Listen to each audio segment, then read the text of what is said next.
You're watching Footy Fantasy. It is your steady thing, go beat your football needs. Banter from rivalries, he sure you go receive. From EPL to Champions League, your eyes go see. It's Footy Fantasy. You're watching Footy Fantasy. Footy Fantasy. It is your steady thing, go meet your football need. Your football need. Banter from rivalries, he sure you go receive. From EPL to Champions League, your eyes go see. Your eyes go see. Footy Fantasy. Footy Fantasy.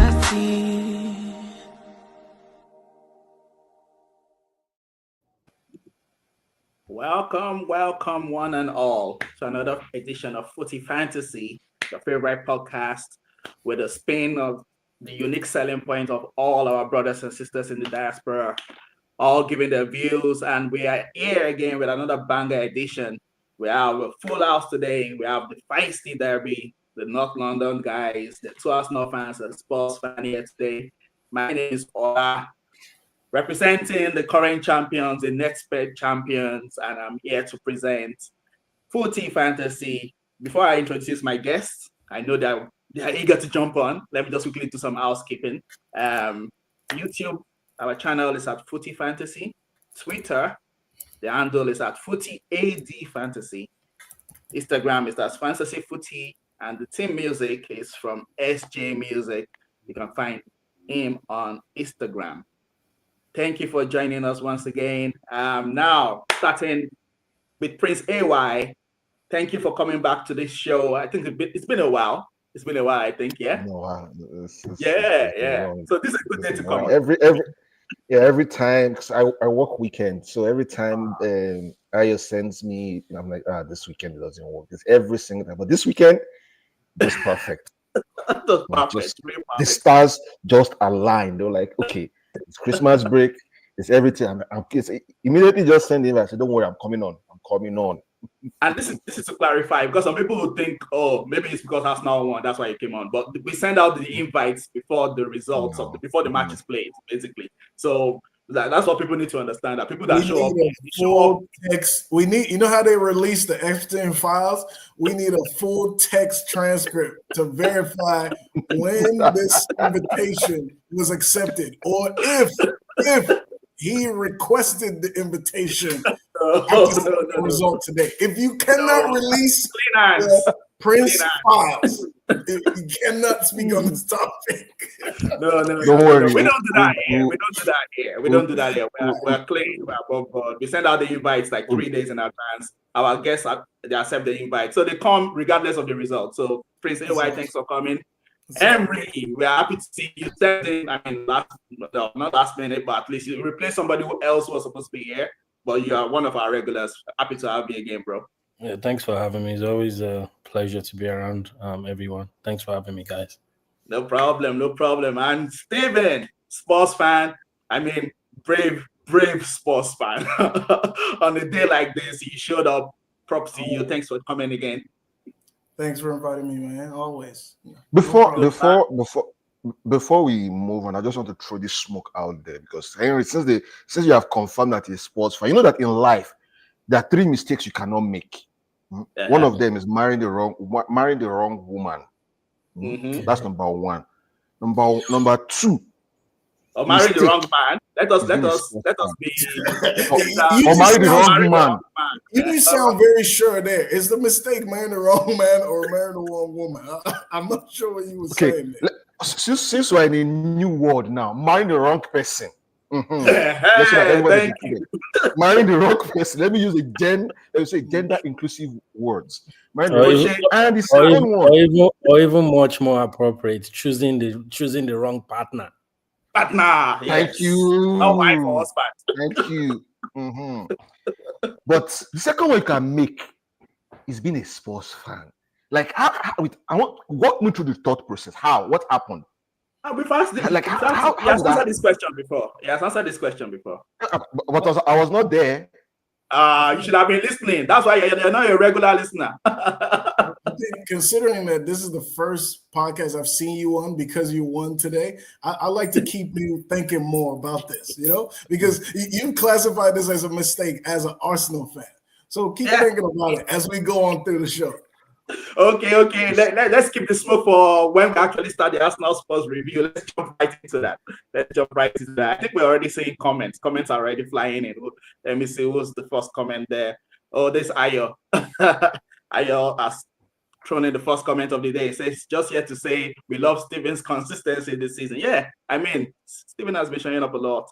And he says, and please, let's not forget to throw Liverpool. I mean, I'm here. Liverpool fan, net Spain champions, troll away. I want to come. I'm here for that. Don't worry, I'm here for that. Okay. There's a lot of smoke today. Arsenal Spurs review. I mean, I didn't get to see all of the match, but straight away you could see that Spurs. Sorry, Steven, Spurs were not showing up. They were not going to get anything from this match. When I started watching it, and I went out for a bit, came back and I saw the score. Like, I was surprised. I mean, as a neutral, so to speak, I was thinking, okay, maybe Spurs probably will come into this game, keep it a bit tight. What's his name? The new coach.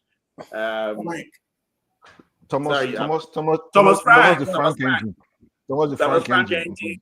Like expressions would say Thomas Frank engine. I thought, okay, with the three at the back, maybe we'll keep it tight. But then, of course, we saw how the match went.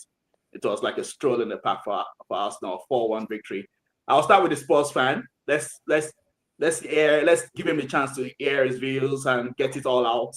I mean, bro, all for one. I saw what you did there. You wanted to work. Don't worry, it will all work out. I saw what you did there, but go on. Steven, what happened? But I mean, this is what I always try to start with. What were you thinking going into the match? I always try to gauge. Yeah, I like that.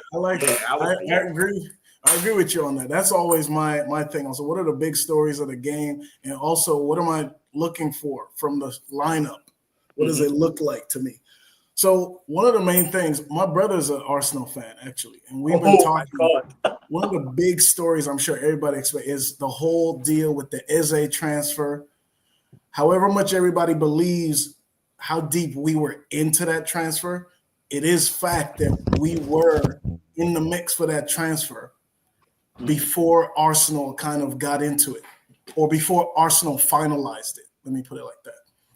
So the way that we botched that transfer, to me, the story was we had a deal with Crystal Palace. It was one of the last and will be a long-standing acts of Daniel Levy before he left, that to his reputation, he kind of held off, tried to be frugal, and didn't give Crystal Palace the extra 10 to 15 million that they needed to make this deal happen before Eze could kind of get emotional and think about his Arsenal sympathies. Because at the end of the day, we might know he's a South London boy or whatever, but when you're a professional, if you come in and you're playing for Spurs, he's going to play 100% for Spurs.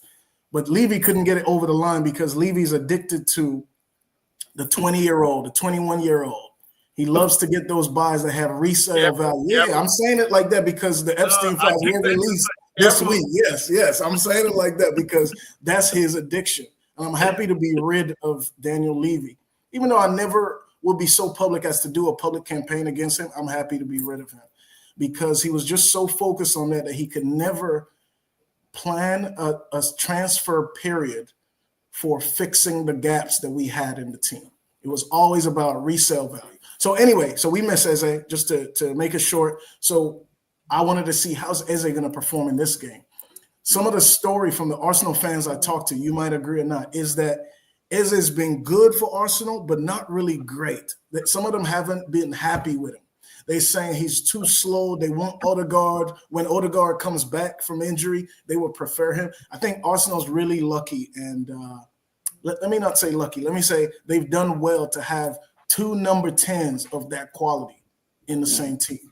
Yeah. So in addition to the story being that for Spurs and that transfer saga, and then in addition of the Arsenal fans looking at Eze to see, is he second place to Odegaard?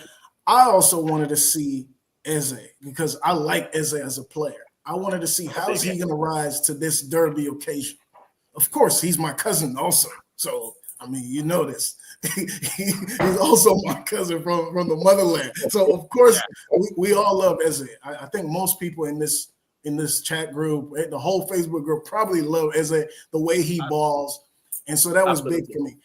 Also, it was for me to look at how do we set up against a team like Arsenal. Arsenal's leading the league. We know that they're incredible at set pieces. I'm not one of those that hates on Arsenal set pieces or scoring from corners. I think it's great. I think it's fantastic. Even if they won today by 4 set pieces, I'll give them the credit because that takes some doing. But I wanted to see how we would set up and how we would plan our midfield, because we've been having a recurring problem all season where we cannot get out of a press to save our lives. Against Bournemouth, they locked us down. Chelsea locked us down. We lack the players in midfield that are able to open up to receive the ball in midfield, check the shoulder, and receive and turn in order to turn defense to attack. We do not have those players. We just don't. The closest to them would be Kulusevski and Madison. Frank's puzzle this whole season, this whole time, is how do we plan a team or a midfield that can do that with the scarce pieces that we have, whether it's by putting Kudus in the middle or by playing Sarr in the middle because he's more dynamic, can create spaces. For some reason, he chose today to go back again, and I said this when I was out here for the Chelsea game. The same thing happened in Chelsea game. We couldn't play out of the press. He did the same thing again by putting Bentancur and Palhinha to start, 2 holding midfielders, none of whom can turn and start a proper attack. Now, when I say that, that doesn't mean I'm exaggerating a little bit. It doesn't mean they can't turn, but it's not their expertise. You see what I'm saying? It's not their expertise. So you're going to see that in a game. In addition to that, playing 2 holding midfielders, he also chose to go 5 in the back and play our 3. We've been playing with either Romero or Van de Ven. Romero and Van de Ven, or Danso and Van de Ven. He chose to go with all 3 and play 5 in the back.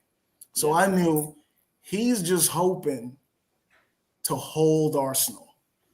He's hoping to have the bodies in there to block the set pieces, one, and then in open play, hold Arsenal without any real plan to attack anything.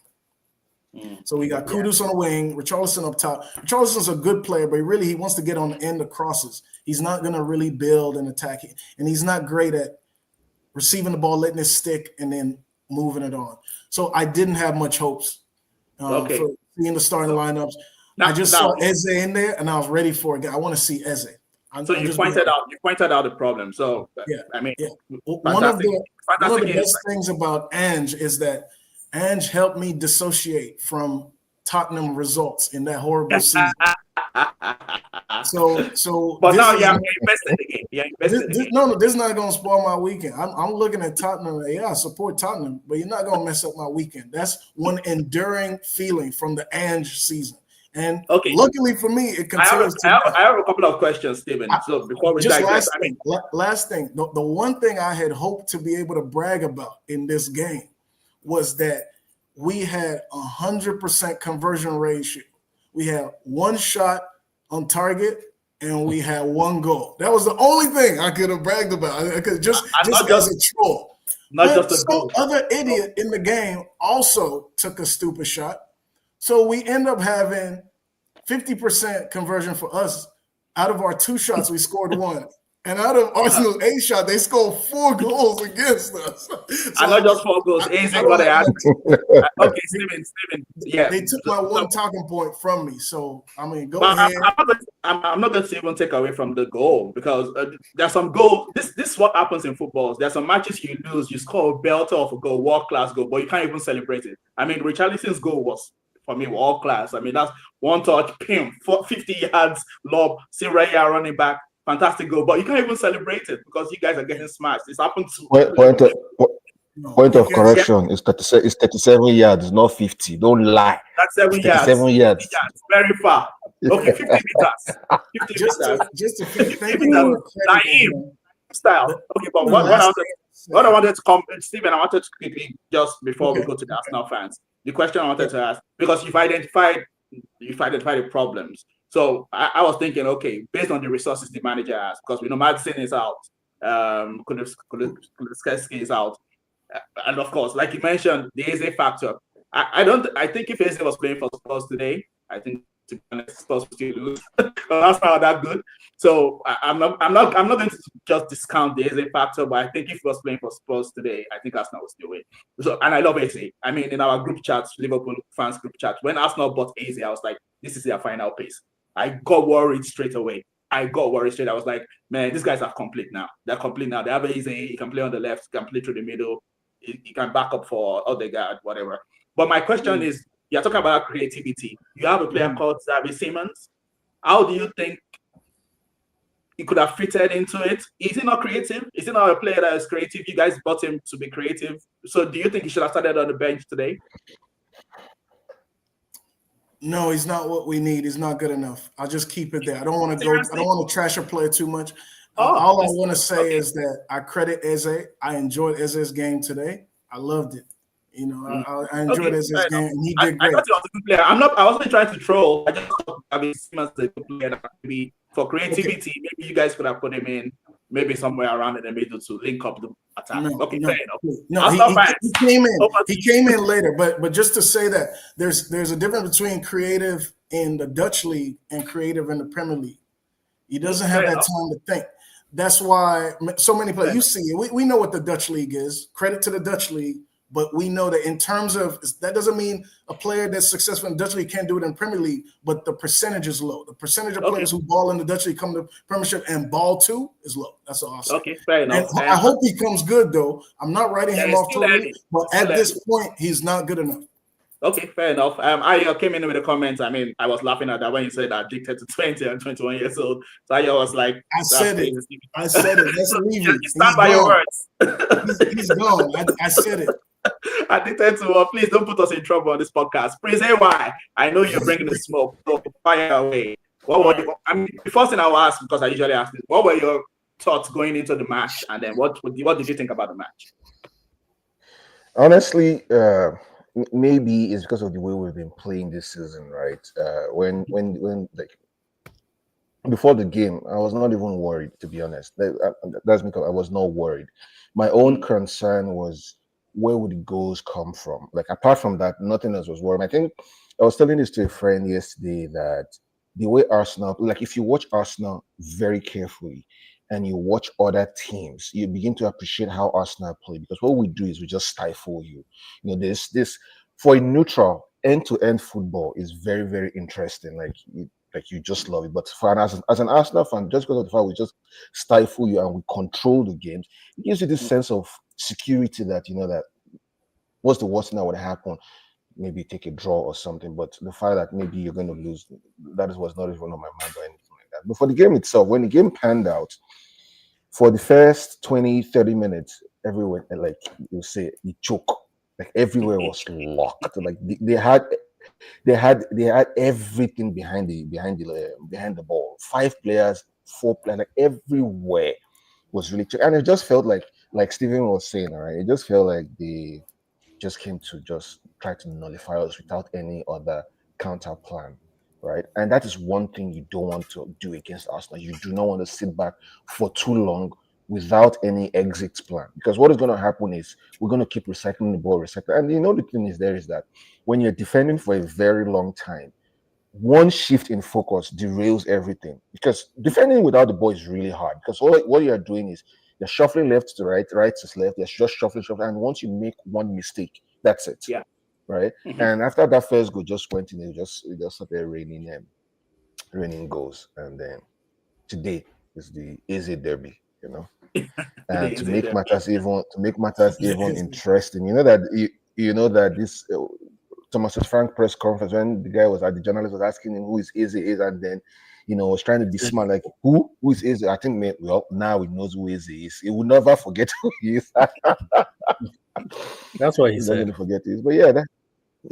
He said that who is Feisty. I think what he was trying to do is he was trying to appease to the sports fan, because now, as a sports manager, there's a certain way you have to relate with Arsenal, right? And then that Thomas Frank has a soft spot for Arsenal and the way Arsenal play, but you cannot show that. If you remember his very first press conference, when he was talking about, one thing is for sure, we're going to lose games, and they now mention, oh, there's one team that they went the entire season without losing. That's Arsenal, and that's one team that one offense has already committed. You can't talk about Arsenal. So I think that kind of played in the psychology when they answered that, when they asked him that question about who is Eze. Normally we would have just said, he's a fantastic player, blah blah blah. We'll try to notify him, keep him at bay, and do all the best we can. But by saying who is Eze, just set up the scene for him, and I think now we'll never forget who Eze is. So fantastic hat trick. It was just a special performance from Eberichi Eze there. Henry, what were your thoughts going into the game? And I'm sorry, before I just get your thoughts, I'll just take Ayo's comments. Other people are free to comment because this is a free for all. So please do comment. But Ayo, thanks for your comments. It says the champagne is on ice for Arsenal. Not sure if today was because of the Derby game that Arteta released the handbrake, or this is the new plan. I don't know. Is it about? Can I answer this for 1 second? Yeah. Yes, there's this narrative that people run away with, and I feel it's just very lazy that Arsenal is playing on the handbrakes. People mistake control for playing with handbrakes. All right, we don't allow opponents to have a sniff. At halftime, the XG was for Tottenham was 0-0-0. Everything was 0, right? And just because we don't play this gung-ho football, right, it looks like we're playing handbrake. But it's not a handbrake. Everything is rehearsed. It's rehearsed, it's coached, it's controlled. And I think if you look at the evolution of how Arsenal has been playing under Arteta, at first we play this end-to-end football, and you know that Arteta has always been saying he wants this. We want to be dominant in every facet of football. Set piece, control, possession. You want to be dominant. And if you want to be dominant in those aspects, you cannot be releasing the ball every single time you get the ball. Sometimes you have to hold the ball, wait, probe, reset, go back again. Don't force it, because the thing that you don't want to do is when you start playing risky football, it turns to end-to-end basketball, and then you lose rhythm. So this idea of saying Arsenal is playing on the handbrake, I just think it's just a lazy narrative, or maybe it's just something to run away with media agenda. You've replied to Ayo there, so Ayo, feel free to respond with the smoke if you want. But Henry, thank you for joining us. I always enjoy your Arsenal insight. So what were you thinking going into the game? Before the game, what were you thinking match? Yeah, so thank you again for having me. So it's funny, it was a little bit different for me. And I think once I received the message from Ayo, I actually told him yes, but and he can confirm in the group in the chat. I said, for some funny reason, it's not that I'm scared, but I'm worried about the game. And I'll tell you why I was worried. I was worried because one of our key things this season has been our defense. And obviously, we have two solid center backs that we count on strongly. And I personally felt, since we're also, I won't say overly reliant, but we've become dependent to a certain extent on our set piece prowess. And the key central figure in that is also Gabriel. So we're not just losing. We're not just losing a defender for a couple of weeks now and losing him. We're also losing someone who has contributed goals for us that we've come to rely on. So I said I was a bit worried. He even smiled. I was like, yeah, right. Like, you're just being fake humble. I'm just making it. I said, no, I'm actually being for real. But he said, don't worry, you guys most likely smashed them. And he was correct. Let me support or explain to Prince AR what I believe Ayo might be saying, and Ayo can also comment. I don't think when people say Arsenal play with a handbrake, I don't think they mean literally like handbrake, I feel what they're alluding to is that sometimes because of the control we try to exert when we play against team, it stifles creativity, our players' natural creativeness or creativity. It stifles it sometimes, right? So it's like, give or take, what do you take, right? I would say today, and you can correct me because you're an Arsenal fan and you watch Arsenal games too. Today is the first day in probably a long time, probably even the first game ever, that I saw Eze play freely. Right. He wasn't at the beginning of the game. If you notice, he was still doing a lot of his passing back, sideways. Today, he had a few more take-ons than he would typically have. And maybe it's the freedom of Gyökeres not being there. It's possible. and him just having to step up for step forward more and have that space and freedom. It's possible, but that's what I mean. Like he owned that 10 position more today. So that's what I feel people say when they say, or maybe they refer to it as handbrakes, because sometimes I feel like it stifles the players' individual creativity when you overly focus on control, and sometimes it's just that one-time brilliance or magic you need. But overall, the game was interesting. I thought, the same way Prince White said, I felt the first 30 minutes was very, very, apart from Declan Rice chance, it was very, very tensive. Arsenal had complete control, but you could tell that Spurs got it wrong in terms of I feel like they came to settle. They just wanted to control Arsenal and maybe hit us on a counter. The problem is they didn't have any counter, right? But I think after the first goal went in, the second goal, by the half, you can see that they changed it.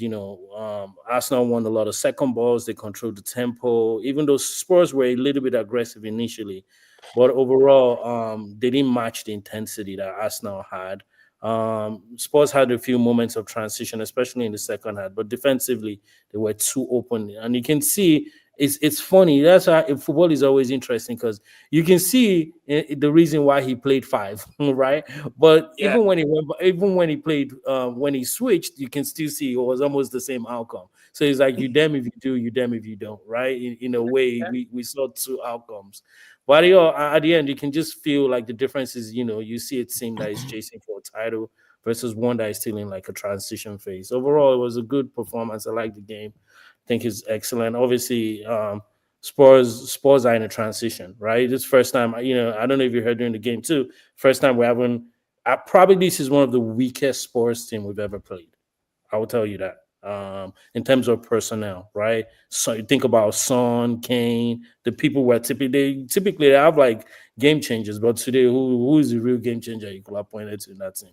But overall, it was a good performance. I'll Charlie, take it. We need, I beg, we need all the W's we can. So thank you. Yeah, okay. I'll just jump in. So we start wrapping up the section, and I'll read Ayo's comments. Just a couple of them. I'll just give my own thoughts about it. I think Thomas Frank just went into his Brentford default setting. When he goes to the big away teams, he plays three at the back. When he goes to play a team that he thinks that they can dominate, he'll play four at the back. So of course he's gone to Arsenal thinking Arsenal are better than us. I'll go three at the back, try and keep things tight. That's what he used to do at Brentford. Just before you wrap up, and I think the thing there is Thomas Frank goes to big games with put it this way. You're in a big six club with a Brentford mentality. And I think that's a very huge disconnect for the way they set up. Because there's some games that you need to, let me borrow the word, let go of the handbrake. Right? Because there's one thing about this Arsenal team. If you really want to get a result, you have to actually try to throw something at them, find a way to disrupt their rhythm. But if you go camp at your back and you're just sitting, you're just giving them everything they want, because that's exactly what Arsenal want. They want you to be there. They want you to be there. So that way they have what they call. But and also, I mean, I think the last time I hosted maybe was a few weeks ago, and there were a couple of Arsenal fans on here too, and that's what I was saying. This handbrake conversation came up that day too, and I think one of the two Arsenal fans probably had contrasting views. And what I said that day too was, we're talking about the Liverpool Arsenal game, and I was saying I'm still adamant that Arsenal should have won that game. They should have come looking to win that game. Arsenal did not come looking to win that. And the results have panned out. You see how shit Liverpool have been. I mean, that was a game that was there for Arsenal's taking. I said it that day. I said this was a game there for Arsenal's taking. And that's what people mean when they say, oh, maybe if we had let the handbrake go a bit, maybe, it doesn't matter about Arsenal are like 11 points ahead of us. But I just felt Liverpool, we had cracks that day that could have been exploited, and Arsenal didn't exploit it. And that's what people are driving at. That but sometimes maybe your coach should be cautious. But it doesn't matter, because you're walking up with the league anyway. So in the grand scheme of things, but then if you look at that, sorry, if you look at that game carefully, though, Liverpool too did not attack. Like, they did not attack the way they would usually commit players forward. Like, it was as if was like a game of chess. You move, I move. You don't move. Like both And at the end of teams were the game just was broken trying. by a set piece. It could have ended easily in a draw. Well, That kind of game easily left ended. us set piece. So Yeah, yeah, yeah. it doesn't I really understand. matter because long, as long as you're collecting your Wotoporos everywhere you go, Yeah, if you're collecting your points, that's the thing. People are too fixated on the way teams get points. For me, I've never been fixed. If you win ugly, you're still winning. It's still 3 points. If you win beautifully, that's my specialty in football. People get so hung up about it's not expressive football or it's counter-attack football or whatever. Win. I'm not too fussed. So all the people that use, I'm like Steven. It's a business of I'm like results. Steven. I'm like Steven. When people talk about set piece or Arsenal set piece, I don't go there. I'm not one of those who is trolling Arsenal about saying, you look at my history. I don't troll Arsenal about set pieces and all of that. Set piece is a goal. A goal is a goal.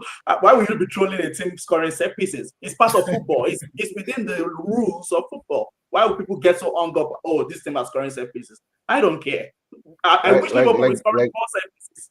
I wish we were. Like they will say, if he easy, run them. Exactly. If it's easy, run and if it's easy, like Steven mentioned it, he said it's not easy. It's not easy devising.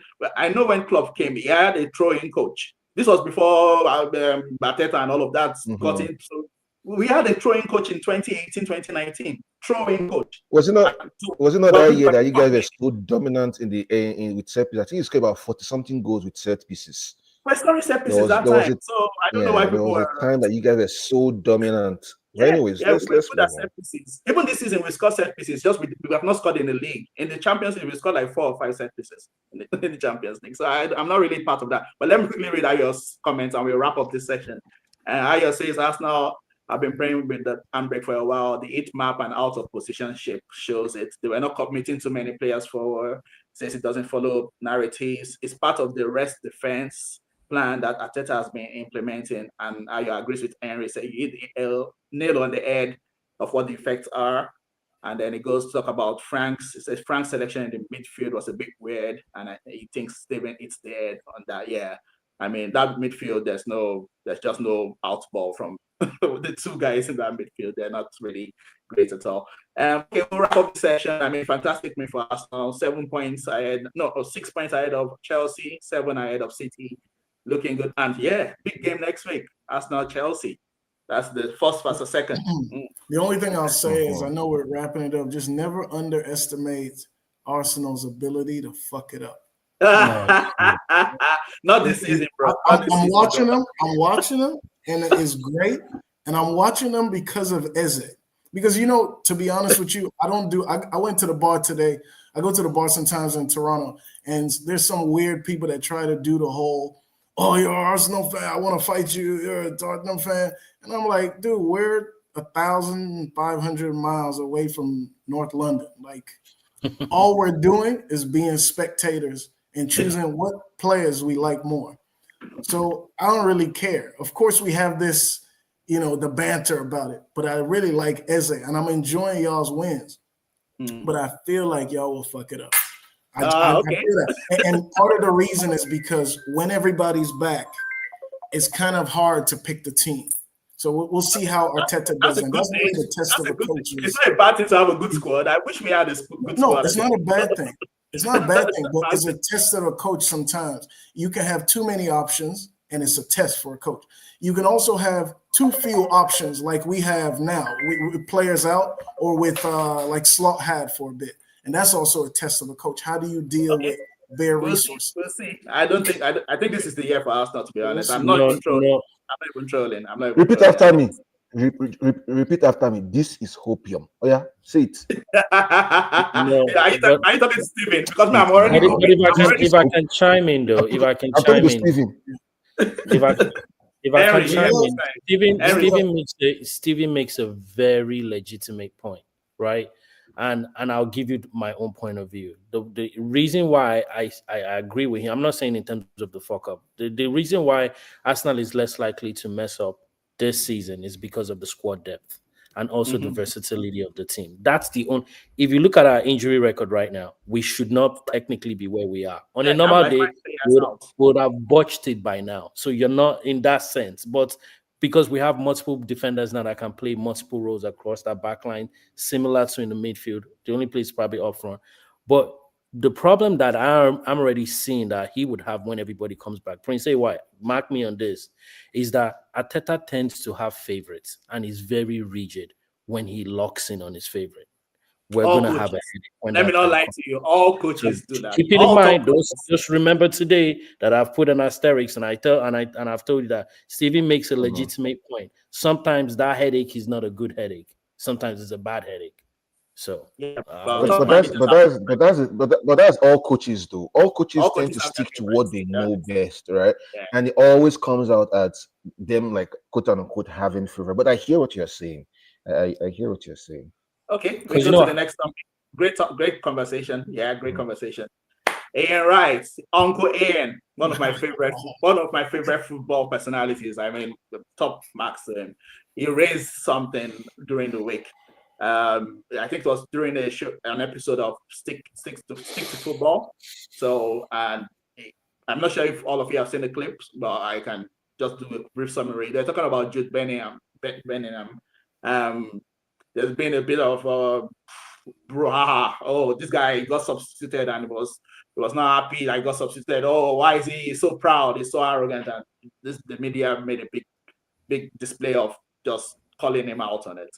And Ian Wright mentioned that he thinks as a black footballer, he's been singled out for over the top criticism, and that maybe English football they're not really ready. No, not just English football. The English media are not ready for a black superstar. In quotes, that's what he said. Um, so now this has led to, of course, wider discussion in the media. Like yesterday, I was listening to Simon Jordan.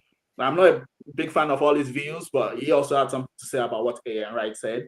Now he agreed mostly with what Ian Wright said, but the presenter, I think it's Jim White, was antagonistic about it. He was like, "No, what's Ian Wright talking about? Ian Wright is talking rubbish," basically. So now this has come up because the World Cup is coming up in the next maybe 6, 7 months, 8 months. And of course, between that time, there's a lot of gaps to be filled. So British media, not all of them, love to fill it with controversy. Do you think Ian Wright is right? I'm going to start with you. Do you think it's right to point out that, do you think it's along the lines of being black? Because for me, I know there are some white players who have also gone through this treatment. For example, Wayne Rooney got a lot of media attention and he suffered a lot of criticism also.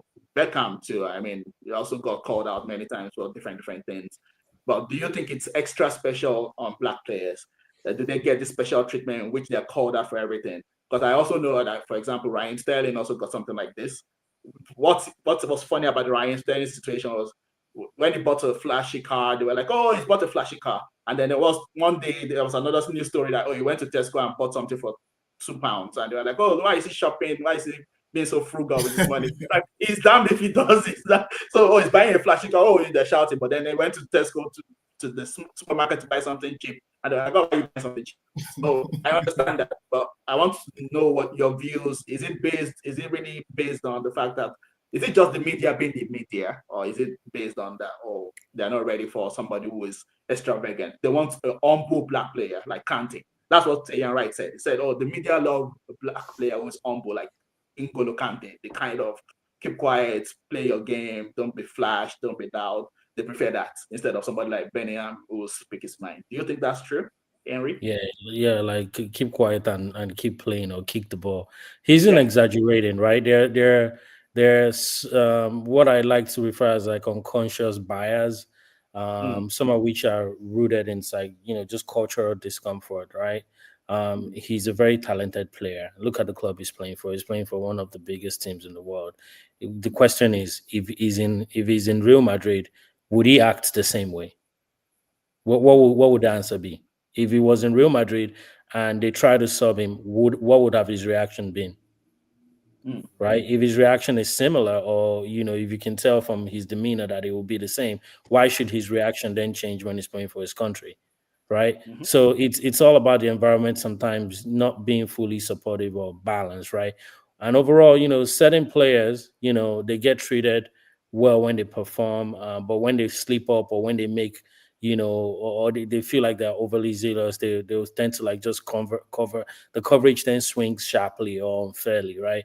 So I mean, the media as a whole sometimes he's not lying. They're still learning how to handle not just there are levels to these things. There's a regular player, there's a star, there's a superstar. Jude Bellingham is a superstar player, right?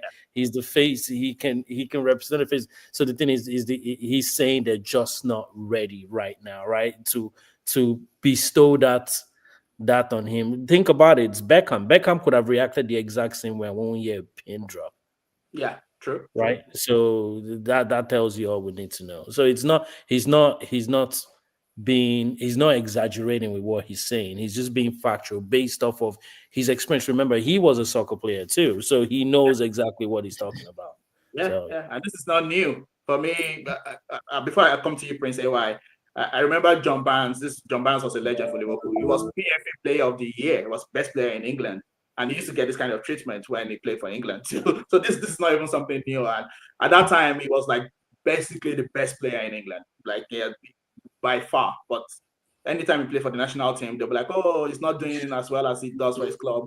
So yeah, but Prince AY, I don't know. Are you going to fulfill what Ayo is saying? Because I think he's saying he knows who is going to have the counter view on the panel, and I don't know who he's trying to. I don't know who he's trying to talk about. So I'm pretty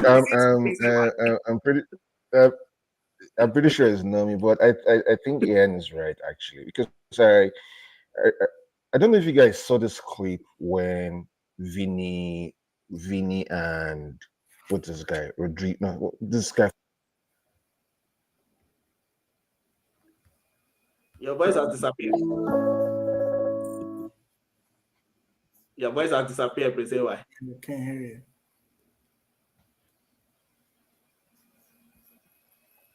Are you still talking now? Well, we still can't hear you. What happened? Oh no. Okay, you're back. Okay, I probably have to go get another mic, but I'll run through my points. So there was this clip between Rebecca Lowe and I think Ferdinand. I can't remember who the second person. Oh, you're gone again. You might need to go. You're gone again, Prince AY. Yeah, you might. I'll go to Steven so you can sort out your mic. Let me go to Steven in the meantime. Yeah. So sort out your mic. Oh yeah, Steven. Yeah, please. I mean, what are your views on this topic? I thought this was so interesting. I didn't see the clip, but I read about it. Mm-hmm. I thought it was similar to the greatest coach in the world, Arne Slot, when he was complaining about not having enough squad depth. Do you remember that? A couple weeks ago, he got some losses, and he started complaining about squad depth. And I was like, you might be right on some level. I don't think you're fully right, but it's too early. Not yet. It's like the stimulus is not enough to give this reaction at that point, which was about 5 games into the season. I'm like, you might have something to say, because I know that you kind of overdid the offense and you didn't really fill the gaps in other areas. But bro, can you relax? Because it's only 5 games of the season. You're already pulling out excuses that we normally should be bringing up at the end of the season. I felt like Wright was right. We know that if you've gone through any endeavor trying to make it for a black guy, you know that there's a way to win. And it's not really by showing all your cards, all your personality. You have to realize that you're a threat in some spaces, and you don't always want to overplay your hand. Okay, we know that. But Wright was saying this. What was the reason that he said this? Jude Bellingham's coming off injury period. He's coming to a game for England. He hasn't been there for a while, I believe. He didn't have such a great game, and he's taken off. And when he's taken off, he expressed frustration. And we talked about this before. Players always do this. This is always a thing. Players do this. And the manager, it's a personal choice of the manager, how he wants to see that action, as disrespectful, or if it's just frustration that he kind of bats it off. Okay? So Tuchel came out and mentioned it in the press. and Wright feels like I got to jump in and defend Bellingham. Dude, you're right. It's true. But that's a larger point that is not really necessary now. This is just a small case of a player being frustrated, and his manager mentioned it. Hey, this frustration needs to stop.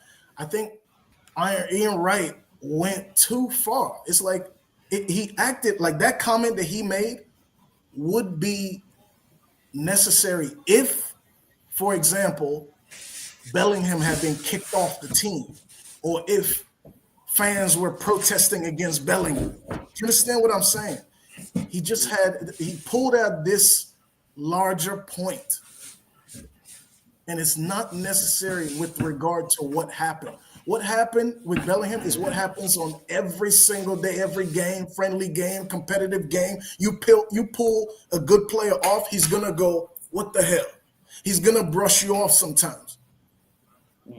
If the manager speaks about that, that doesn't mean somebody needs to come in and bring up aspects of racism. We know racism exists, but come on. But not the manager, it's the media is talking about. No, Tuchel talked about it. Tuchel talked about it first. If but Tuchel hadn't brought it up, the media exactly. blew it up. But if Tuchel hadn't brought it up, media wouldn't blow it up. Well, I want to I get to the base level to what was the fact, what was the issue. The issue is just a basic everyday thing of the player was frustrated, it came off, the manager says something. And if people want to say something, remember we just had this a few weeks ago with Lookman.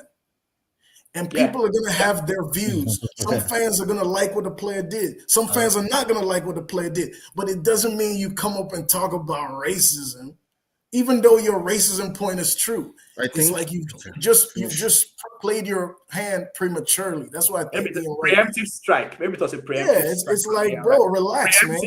Yeah, it's not a preemptive strike, so they don't keep picking on Jude. Oh yeah, praise why you're back. So continue your points. Praise why. Can you hear me now? Can you guys hear me? We can hear you. Yeah. We can hear you. Okay. All right. I think, Stephen, you're actually talking out of context, and the way you're responding tells me you probably did not understand the full details of what happened, right? Tuchel was not the one that first mentioned it. It was the media. There was a media outrage, like, oh, why was he being petulant? Why was he angry? And then they asked Tuchel about it. Tuchel actually denied it. It was like, oh, I haven't seen it. Right, that was exactly what happened. Not that Tuchel mentioned it first. No, it was being subbed off. It was mad of that because every player has to get mad about being subbed off. And then the media was not asking him, and then blowing it out of proportion. And in order to cover up for Jude, Tuchel said he hasn't seen it yet. That he will probably go back and see exactly what happened, but he doesn't see it now and all of that. And yes, me personally, I believe Ian is right. That was somewhat play, but okay. Anyways, I remember during the Ballon d'Or season or the Ballon d'Or time, Vinny Jr. invited a couple of friends because he thought he was going to win the Ballon d'Or or something around that. He thought he was going to win, and so he invited his friends, he paid for them, and all of. And then Rebecca Lowe went online. I was like, "Oh, Vinny Jr. is so arrogant. Who does he think he is? Blah blah blah." And what did he do? All he just did was pay for his friends and family because he thought he was going to win the Ballon d'Or. So these things are there in the media. They are there. It's not like turning a blind eye. I know when it comes to being a black player and all this racism and everything, there is no right or wrong time to talk about it. Honestly speaking, there's really no right or wrong time to talk about it because at the end of the day, what he said about Kante being that it was just it was a perfect example. Kante is humble. He doesn't spend money. He doesn't live a lavish style. That's exactly what, in their eyes, what a black star looks like, right? Rashford is getting pelters every day for feeding kids. Not even like I get it when you are criticizing a player for his on-field performance, his antics. Cool, do that all day. Fair game, but anything outside of that is just reaching. Look at the other day, the pass that Foden gave to Foden. They said he put it on a plate. No. I'm trying to draw comparison. He put it on a plate. You're not making sense. So to the point that Aze's goal was minimized. No. I'm trying to draw comparison. That is exactly what the media is doing. right? No. That pass. I have a quick question. That Just because of what you said, was not put on the see, plate. Anybody can make that 5 yard. What my point is, I agree with your comment there with Rashford. If Rashford is feeding kids and the media has a problem with it, yes, you can call out racism, okay? But if Rashford is petulant when taken off and people have a problem with that, that's a normal thing people can have a problem with. It's not racist to bring it up. It's like this. If you're working in a corporate environment and you're late to work and they call you out for it, you can't start yelling racism. But if you do your work and then somebody has some problem with the shirt you wore, how you had a haircut, that's racism. So it all is all based on how do we counter your point again. How do we look at this action that Bellingham made? Do you look at it as good or bad, or is it nothing? I think it's got to do with the reaction. I think it's the extent of the reaction of the media. Now, I understand what you're saying. That's a normal thing that let me quickly ask you. Fans would always be, some fans would be angry about. You would expect some media reaction. Just like Lookman. It's not the point to start yelling racism because he showed disrespect to his coach. Like some coaches take that as disrespect. So you can't start yelling racism. Let's hear what President White. This is I'll give. Yeah, go ahead. I'll give you another example. How many times has Kevin De Bruyne almost fought Pep for being taken off? How many times do you hear it on in the media for that? How many times? Imagine if that was a black player. Let me say if that was if that was Rashford. What would happen? But we did hear it in the media. Do you know how many times in the media? When Kevin De Bruyne did that, even in Napoli, he's done that, and we heard it in the media. Even in Napoli, he's done that. We heard it in the media. You're being disingenuous. No. So let me. Can I just chime in? I just want to chime in one thing. The reason why I want to chime, Prince, say why I don't think you're going to win this issue with Steven. Let me tell you why. Steven is a coach, so he's biased to coach's perspective and view. Right? Let me tell you why too. The last time Steven was on, it's the same thing. I was the one in the comment that I pointed to. I was trying to point it out to Steven. That Steven, if the moment you put your hand on anyone, that can be labeled as assault. You as a coach should not be putting your hands on a player. Like that's not how it works, right? There are rules to these things. So my point is, again, I understand what Steven is saying too, in fairness to him, that we have to be careful that not every action we should tend to just label it with a blanket statement as, oh, it's being racist or they're not ready. But in saying that too, there are instances where you can compare apples to apples, where you see that the reaction or the fallout or the outcry of the media does not tally up. And that's that's simply what we're highlighting here. That if this was another player, a good example, who's that player, the one that was in Man City that was getting drunk recently? No, they hardly covered that. The guy in City, I can't remember his name. Huh? There was a player that Grealish? Yeah, Jack Grealish. They hardly covered it. They even worship him for it. They like, it's a lad. It's just a lad. They actually even like him for that, Exactly. But imagine if that was Jude or Saka. Yeah. So that's what we're saying here. That we that's the lens that this. And remember, Ian Wright is talking based off of his experience. I'm sure he's directly experienced these things. Of course. Where him as a player, we're held to a higher standard even after we're forced to do 2-3 times what we're supposed to do. I don't know if I can play something for you real quick. What did you guys expect? Let me ask. What did you expect from this? Yeah, carry on. After Bellingham's action, did you really expect that every fan would just be like, "Mom"? Of course, there are going to be some sections of the media that like it and some that don't like it. This is like, it's like after anything that's done, you're going to expect some good reaction, some bad reaction. All that happened was Tuchel was asked a question about it in the media, and maybe there was a story about it. Can you tell me what else happened beyond that question? There's a background to this.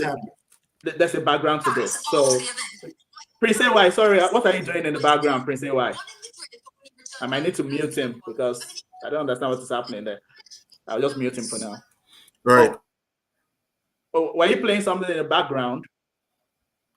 I muted it. Okay. Yeah, I was looking for something. I wanted to play something to kind of reiterate the things that what was his name? Ian was trying to allude to.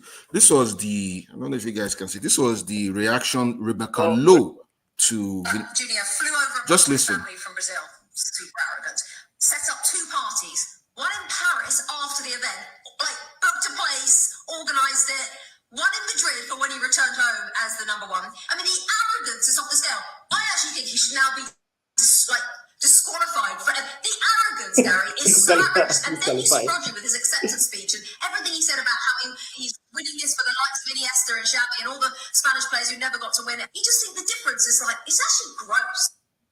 Okay, so fair enough. These are the kind of things that happens in the media. Let me play devil's advocate. We've seen reaction similar to like Cristiano Ronaldo, where people say Ronaldo is arrogant, and we've seen. So I'm not going to say what they did about Vini is right. I'm not going to say Rebecca Lowe's act. I mean, look at the passion she's coming out with. Look at the negative energy. But I'm also saying that there are people like that who react to Cristiano Ronaldo. This is interview just last week with Piers Morgan, or was it 2 weeks ago? You just see the reaction of people to that interview. So people do that to Ronaldo, who is not black. So I'm just going to come out with that. But what I'm trying to say, just before we wrap up and get the other parts of the, I was going to tell Stephen that there's a background to this Jude Bellingham story. This started like 2 years ago during the Euros, because he came out after the match when they lost. He said that he said it personally. Jude Bellingham said he felt he was being targeted by the media. He has been having running beef with the media. This is not just because he got subbed. The media have been targeting him for a bit. So it's not just because of this incident that just happened. So there's background to this. There's background to this. Okay, all I'm saying is, if Bellingham feels he's targeted, if they target him for example, he misses a penalty and they're death threats, that's racism. If they target him for his haircut, that's racism. You understand? Like if they target him for flimsy things. But if you show petulance and disrespect to a manager, you gotta be honest with yourself. Some sections of the media are not gonna like it, and some are gonna support you. You can't, when somebody complains about it, start to blame racism.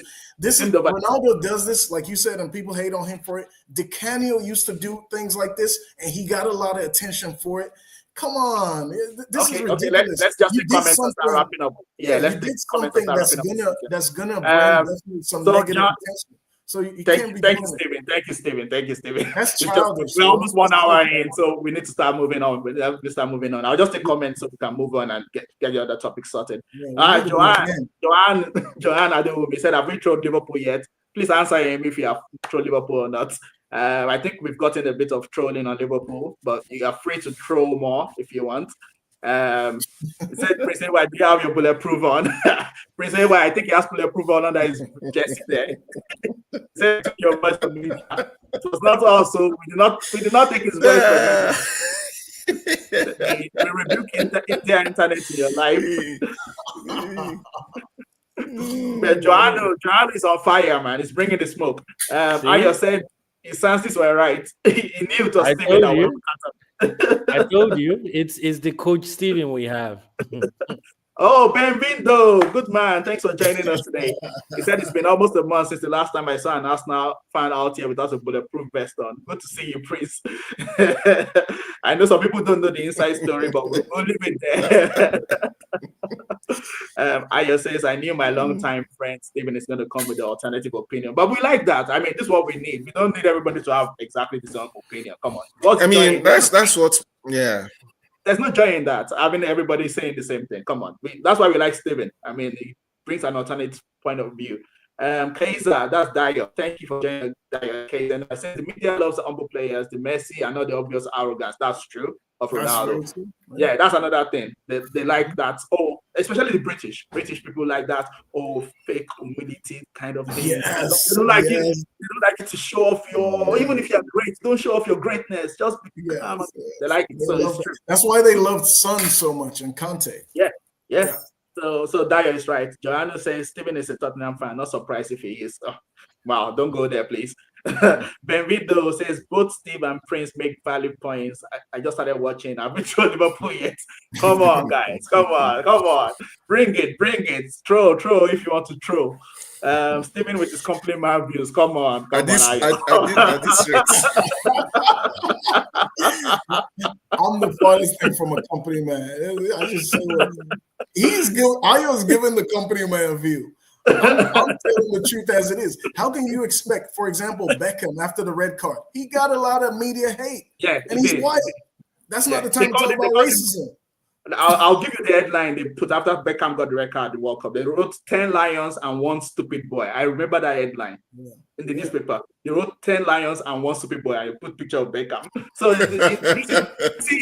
that's why I agreed with Simon Jordan. I'm just going to wrap this up when he was saying it's not just the British media just love building people up and knocking them down. It's just a thing. But of course, they do it more, in my opinion, maybe to black players, but they just generally love that. So whether you're white or black, they like to build it up. And the first chance they see to knock you down, they will knock you down. Happily. They will happily do it. So it's just, we have so many examples. Nobody said Ola and Prince Ewa in the same podcast. Thank God for little favors. Happy to say, well, we've kissed and made up, so don't worry, guys. Whoa, we're guys. We're good. Come on, guys. It was a metaphor. Relax. It was a metaphor.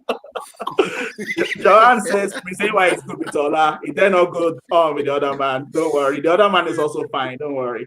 David Beckham, the media darling, after a red card, the media posted news of him. That's true. Yeah, that's what I'm saying. David Beckham got it, man. They really went for him. Maguire had a bomb threat in his house. So yeah, that's what we're just trying to say. Okay, we'll go to the next the topic. See, Dr. Umar will not be happy with you, Stephen. I mean, the comments are popping today, man. The comments are Stephen, popping. You don't know Dr. Umar, or you should go look it up.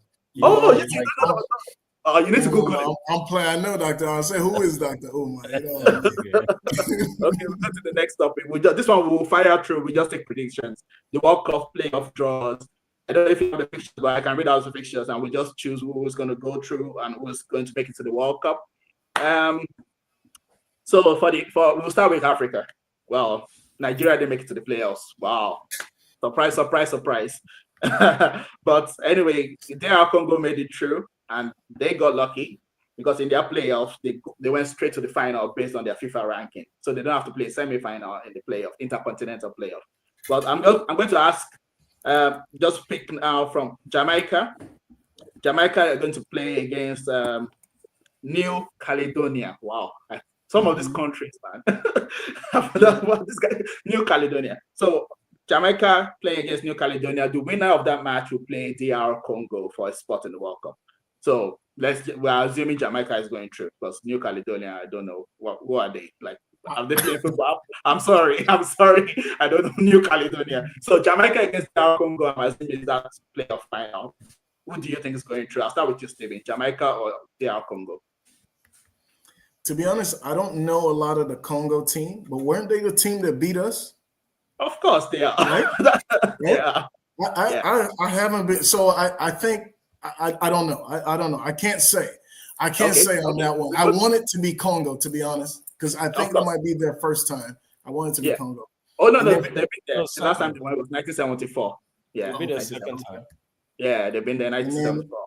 Yeah. So go ahead. Okay, let's go ahead to Henry then. Who do you think is going through? DR Congo. They're probably going to meet Jamaica, and then they'll probably win Jamaica. I mean, they're a decent enough team. The only thing they probably will have to worry about is maybe the pace of the Jamaican team. But yeah, they have some good players too, though. They're not to be slept on. It probably will be a cagey game, cagey affair. So yeah, but I still think DR should do it. They have some voodoo. that's helping them to win all these games too. I mean, that's what our coach and everybody. Some people are saying that like, oh yeah, they beat Nigeria with voodoo. Oh my god, terrible. Prince why DR Congo or Jamaica who's going to the World Cup. Prince why I think you are frozen. Okay, yeah, you're back. India internet. Anyone, it's not concern me, Jerry. Nigeria is not there. That's the main thing. Okay. Bolivia and Suriname. As long as you're breaking up. Actually, the thing is from you. Yeah, the one. Yeah. But I can hear everybody else. It's only you, Prince why I can't see. I can see Stephen. I can see Stephen. I can see Harry. But Prince why is the one I cannot hear. It's from you, India internet. You're the one now. It's you're the host of the stream, so we cannot. You're the host. Okay, it cannot be me. It's killing me. It cannot be me. It's you because I can hear Stephen clearly. I can hear Henry clearly. How come it's you? I cannot hear clearly, Prince why? It cannot be okay, me. let's. It cannot be you. Okay, it cannot be you. Okay, sorry, it's not you. It's not you. How is it me? It's not you. It's not you. It's not you. Don't worry. Oh god. It cannot be me. It cannot be me. Okay. We go to Europe. We just play around through Europe. Italy versus Northern Ireland.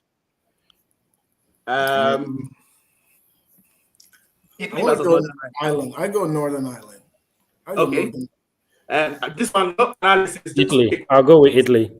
Italy. I think Prince Ewa is still struggling with his microphone. So, are you back? Your microphone is working. Seems to be working now. Oh no, we can't hear. Talk. Yeah, talk. The one that. It's not me. Don't worry about whose fault it is. Don't worry about whose fault it is. Let's just keep going. Let's keep going. It's definitely your fault, Prince Ewa, because now you fixed your microphone. Okay. Wales versus Bosnia. Who is going through to the final? Wales versus Bosnia. Bale is gone. Bosnia, baby. Bosnia. Okay. I don't think Wales has much. I could be wrong. I'll go with Bosnia too. Those Eastern European teams, they're resurgent. So yeah. Fair enough. Prince why Wales, Bosnia. Are you interested in giving us a prediction? He has frozen again. Oh man. Prince has frozen again. He's gone. Okay, let's just proceed. Let's proceed. Wales, John. What is Bosnia? Bosnia. Okay. Ukraine versus he said Wales. He said Wales. He said Wales. Okay. Ukraine versus Sweden. I'm here. I'm here. I say Wales. I can hear you. Don't worry. I can hear you. Look at him. Look at this. Is it not frozen? Stephen, is it not frozen? I have nothing to say on this. Do you know what it reminds me of? When we be playing FIFA a couple of years ago when the connection is bad and then you get a text from your boy like, no, it's your internet. I'm like, come on, man. He took the best option now. He has taken himself offline. Thank God. Let's proceed. Oh, it's back again. Oh my God. All right, go ahead, man. It's like FIFA. Let's add it back. Okay. Welcome back. So okay. After Ukraine versus Sweden. That is the reason. Don't worry. Okay, thank you for coming back. We're just trying to quickly wrap up. Ukraine versus Sweden. Who's going through Prince why? Ukraine or Sweden? Ukraine. Sweden are just yet to come and play. I just misbehaving. I think Ukraine to go to them. Coquerez and Sweden is not serious. Yeah. Okay. Both of them. They're not serious. They're not serious. They're not serious. Poland versus. Oh, sorry. Henry. Ukraine or Sweden? Serious. I say Sweden. Sweden. Okay. Stephen, Ukraine or Sweden? I'll go Sweden. Fair enough. Poland versus Albania. Stephen, Poland or Albania?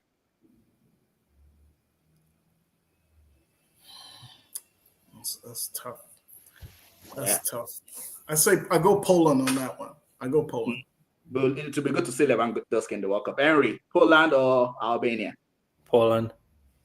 Great. And Prince why Poland or Albania? Poland, no. Well, sorry? He said Poland. Poland, Just okay. because I don't want to go to outside Albania. Okay. All right, so the final. Just because everybody's saying Poland, I will just go to Albania. No problem, no problem. So we go to the final 2 rounds. Turkey versus Romania. Oh, that's a tight one. Turkey, Romania, Prince why? Who's going through?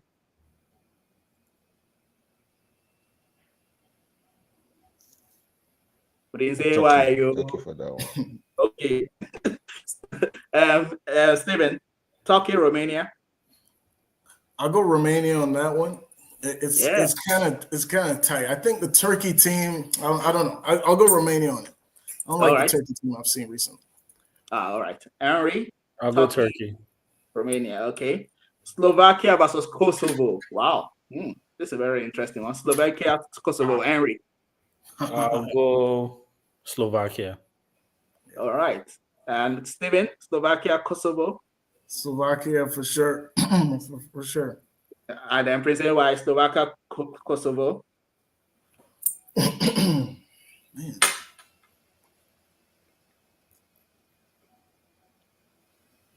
No response. Okay, Denmark versus North Macedonia. Henry, final fixtures. Denmark. Denmark. Denmark, North Macedonia. Oh, North Macedonia seemed decent. They made it to the Euros. Denmark, okay. Denmark. Final one. This relates to the country I am currently residing in, Republic of Ireland, playing against Czech Republic. Republic of Ireland. I didn't know that. Yeah. It was like wild last Sunday because they beat Hungary with the last minute. So your internet is not working well. See who's talking. How come I can see everybody else except you? Praise. You better just take this little L. Look, you already got a big win today. Also, I mean, Allah's already taking his L for the week. Just take this L, man. Exactly. I'm taking my L for the week. Just take this L. This is obviously you now. Come on. Okay. Henry, sorry. Czech Republic versus Ireland. Czech Republic. Czech Republic. Oh no.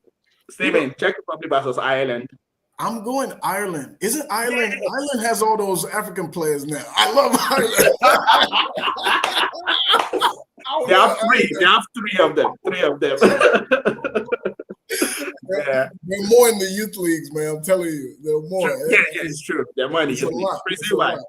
Prince why? Czech Republic, Ireland, and then we wrap up.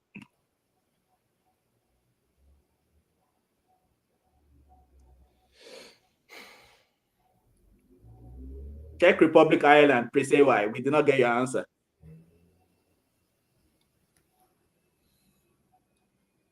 Okay, Prince AY has. is it thinking or what? I can't imagine. I think Ireland. Okay, thank you. Support for Ireland. Thank you. Nigeria is not there, so Ireland, of course, my country, my adopted country. I hope they go through, so I can watch. At least I can support the team in the World Cup. Look at this fantastic comment from Benvido. He said, "Angola versus India playoff is gonna be wild. Don't even know what to expect." Obviously, he's being sarcastic because neither team made it that far. But yeah, just crazy. He said the voodoo comment is the wildest conspiracy story I've ever heard in a post-game interview. May God continue to bless our beautiful Africa. Amen. Amen. Amen. So we're wrapping up. We thank you all for joining us today. Amen. Thank you for everybody. You made the comment section really lively today. Thanks for popping in, Benvindo, Dayo, Kaiser, Ayo, John, Onome. Thank you all for joining in to make this episode a really great one. And more importantly, thank you to my guests, Prince AY, to Henry, to Stephen. It's been the North London Derby. North London is red, obviously. Did you have to say it? Did you have to say it? you just want you just want something to be red this week because you lost. Because you lost. Next Spain champions. Don't worry, we're still holding on to our title. Next Spain champions. Thank you all for joining. See you guys next time. It's been a blast. Bye. It's so funny how I like. See you guys.